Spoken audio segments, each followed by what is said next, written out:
एक term professor हम लोग लगातार सुन रहे हैं, HQ-9P, चीन का बनाया हुआ एयर डिफेंस सिस्टम। इसके बारे में हमारे पास क्या जानकारी है? कई एक्सपर्ट्स कह रहे हैं कि चीन जैसे बाकी गुड्स बना रहा है और एक मैन्युफैक्चरिंग हब बनने की कोशिश कर रहा है, वैसे ही वो यूरोप और अमरीकी हथियार कंपनियों के मुकाबले अपने आप को एक आर्म्स मैन्युफैक्चरिंग के जायंट के तौर पर भी प्रेजेंट करना चाहते हैं।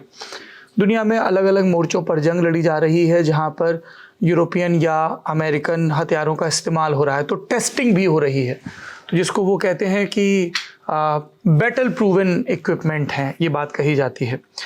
और चीन अब पाकिस्तान के ज़रिए अपने साजो सामान की न सिर्फ टेस्टिंग कर रहा है, बल्कि ग्लोबल मार्केट में अपने लिए ब्रांड के लेवल पे, परसेप्शन के लेवल पे एक चीज़ों को पुख्ता करने की कोशिश कर रहा है। इस चीज़ को हम कैसे समझें, और चाइना ने जो पाकिस्तान को एयर डिफेंस सिस्टम दिया है HQ-9P, उसके बारे में हमारे पास क्या जानकारी है? पहली चीज़ जो 1978 में जो रिफॉर्म्स हुई चीन में, जिसमें उन्होंने पोस्ट माओ डाइड इन 1976, 78 में रिफॉर्म्स शुरू किया।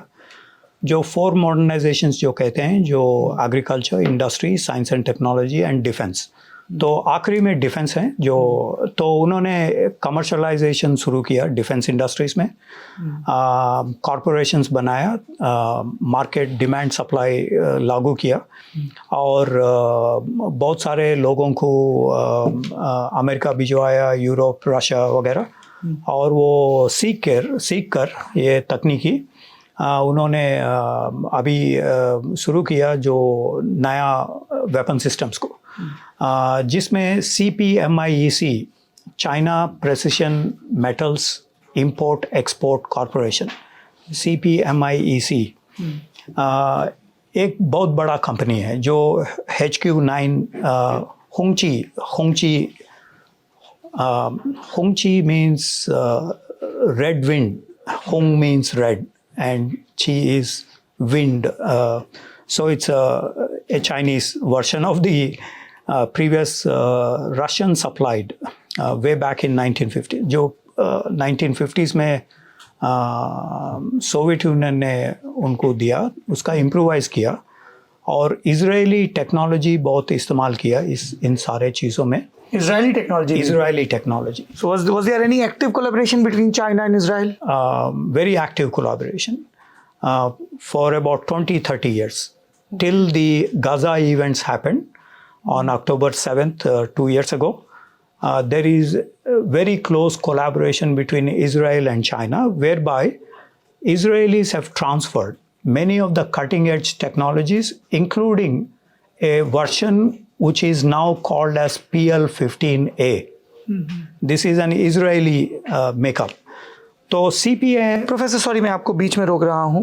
There's a popular perception that Israel is very closely, जिसको हम लोग संस्कृत में कहते हैं नाभि नाल का संबंध, ऐसा संबंध है इजराइल और अमेरिका के बीच।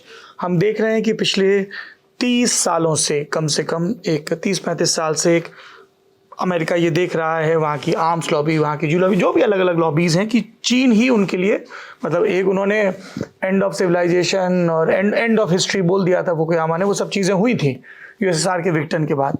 ऐसे में ये हमें बहुत सरप्राइजिंग लग रहा है कि इजराइल इतने एक्टिवली कोलैबोरेट कर रहा है, एक तरफ तो US के साथ और दूसरी तरफ चीन के साथ, क्योंकि उनको पैसा चाहिए था कोलैबोरेशन से।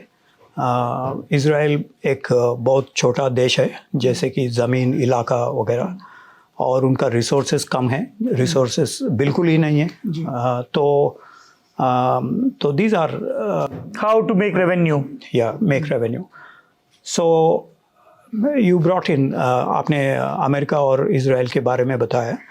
बहुत सारे जो इज़राइल के टेक्नोलॉजीज़ हैं वो अमेरिकन ओरिजिन का है, और जिसमें एक AWACS जो aerial early warning radar system, एक डोम होती है ऊपर, उसका जो इंटरसेप्शन रेट्स बढ़ाते हैं, AWACS, falcon AWACS Israel manufacture करते हैं, इज़राइल एयरक्राफ्ट इंडस्ट्रीज मैन्युफैक्चर करते हैं इसको।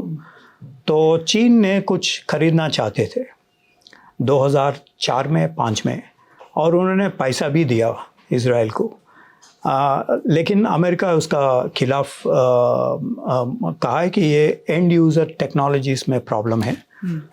तो अमेरिका के रेस्ट्रिक्शन से ये फाल्कन उनको नहीं दिया इज़राइल ने। आपको एक इंटरेस्टिंग चीज़ होगा ये कि भारत ने फाइनली गॉट द फाल्कन्स और फाल्कन टेक्नोलॉजीज़। जो चीन को जाना था वो भारत को मिल गया था। दूसरा चीज़, इज़राइल एक हेरन ड्रोन सप्लाई किया चीन को, और चीन ने ताइवान स्ट्रेट्स में इसको डिप्लॉय किया। तो अमेरिका ने इसके खिलाफ मतलब इज़राइल को क्रिटिसाइज़ किया ताकि ये हेरन ड्रोन्स को निकाला गया। तो कुछ हेरन ड्रोन्स भी भारत ने खरीदा, इस्तेमाल किया। तो ये भी है जो Israel, US, China, India angle for the arms transfer. But I want to get back on the defense industry. Sir. तो ये रिफॉर्म के दौरान उन्होंने बहुत सारा investment industrial, defence industrial infrastructure में दे इन्वेस्टेड हेविली, चीन ने। तो इसमें ऑर्डिनेंस फैक्ट्रीज को निकाला और एक डिफेंस कन्वर्शन बनाया, जैसे कि टैंक्स वगैरह बनाते हैं। तो अभी सुजुकी कार्स बनाते हैं उसमें, चीन में। दूसरा जो AVIC, aviation industrial corporation of China, जो JF-17s मैन्युफैक्चर करती थी, JF-17s के जो प्रीवियस वर्जन्स FC-1, तो ये भी पाकिस्तान के उन्होंने ट्रांसफ़र किया, ड्रोन्स भी। और जो शिपयार्ड्स हैं, बहुत सारे शिपयार्ड्स को ये भी एक सिविलियन कन्वर्शन में किया। लेकिन डिफेंस इंडस्ट्रियल स्ट्रक्चर्स में डिमांड सप्लाई के प्रिंसिपल लेकर वो सारे चीज़ बेचना शुरू किया। लेकिन चीन का जो वेपन सिस्टम्स है वो not up to the mark, जैसे कि 1991 गल्फ वॉर में जो दिखाया उन्होंने, with information, incorporating information systems, जो गल्फ वॉर में हुआ। The Chinese systems are still problematic. Weapon systems are still problematic. The fact of the matter is China transferred a lot of weapons to Pakistan. लेकिन कुल मिलाकर global transfers of China is just about $4 to $5 billion. Compared to the massive sales the Americans have, Russians have, Europeans have, and India is now having. In the wake up of the Gaza strikes, Bharat भी बहुत सारे exports कर रहे हैं, जो ammunition या जो भी है। 26,000 crore rupees worth of arms we are exporting. So this is also time for countries to export, and Pakistan is one area where China is exporting a lot.